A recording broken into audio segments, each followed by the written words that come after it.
Olá galera, eu sou Igor Pereira.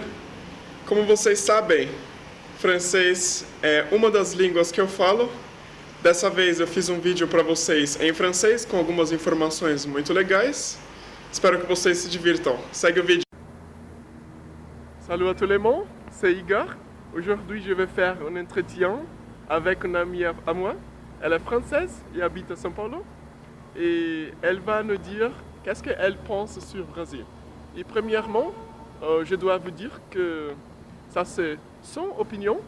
Ce n'est pas pour tous les Français, mais naturellement je pense que c'est très intéressant pour vous. On y va? Salut Céline, ça va? Ça va et toi? Oh, très bien, merci. Et qu'est-ce que tu peux me dire sur ta vie ici au Brésil? Qu'est-ce que tu fais? Plein de choses. Je suis venue au Brésil pour travailler. J'aime beaucoup São Paulo. Et je sais pas, ça dépend, qu'est-ce que tu veux savoir?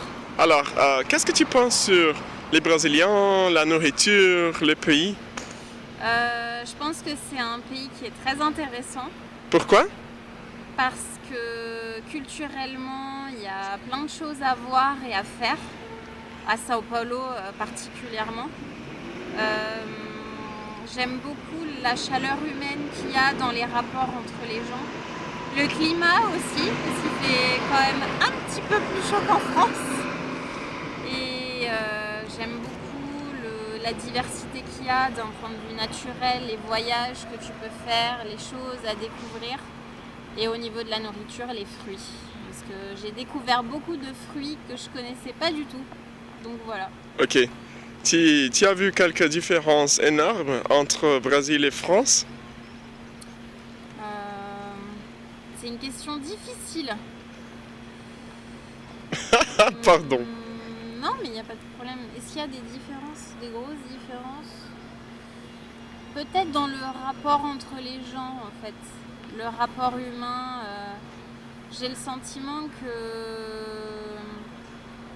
le contact est moins facile en France.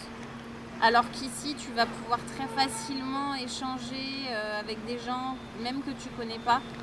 Et tu vas très vite pouvoir avoir un niveau de conversation assez profond, ce qui n'est pas forcément le cas en France, je trouve. Ok.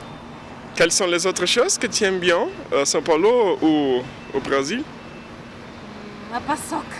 J'adore. Donc, la nourriture, c'est très important pour les Français. Oui, effectivement, ouais. Oui, c'est très très important. Ok. Et tu te manques ton pays? C'est pas tant la France qui me manque, c'est les gens que j'ai laissés là-bas. Donc ma famille, mes amis les plus proches, c'est plus ça qui est difficile.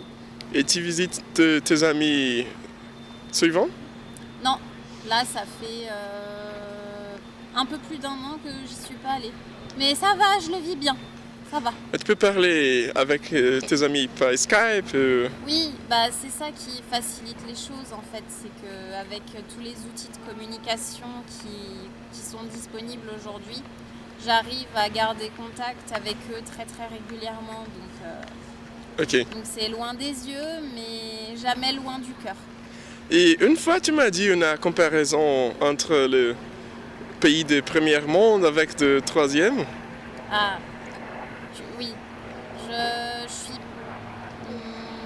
J'aime pas trop ces expressions en fait de pays développé, pays du tiers-monde, parce que j'estime que c'est pas représentatif de la diversité des situations d'un pays à l'autre. Et je pense que même dans les pays développés, il y a des situations qui sont propres à des pays du tiers-monde, qu'on pourrait dire des pays du tiers-monde, et au contraire au Brésil, des situations où on pourrait parler de pays développés et pas de pays du tiers-monde ou en voie de développement. Ok. Et quelles sont les choses que tu penses que les Brésiliens doivent savoir sur France?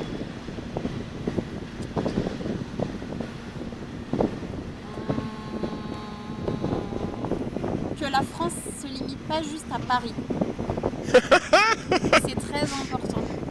Donc pour quelqu'un qui veut voyager en France, Je lui recommanderais de passer par Paris, oui, parce que c'est une ville qui est très jolie, qui est riche d'un point de vue historique et architectural. Mais je lui recommanderais aussi de se promener dans les alentours, de voyager dans d'autres villes de France qui sont plus petites et qui sont aussi très charmantes et voilà. Ok.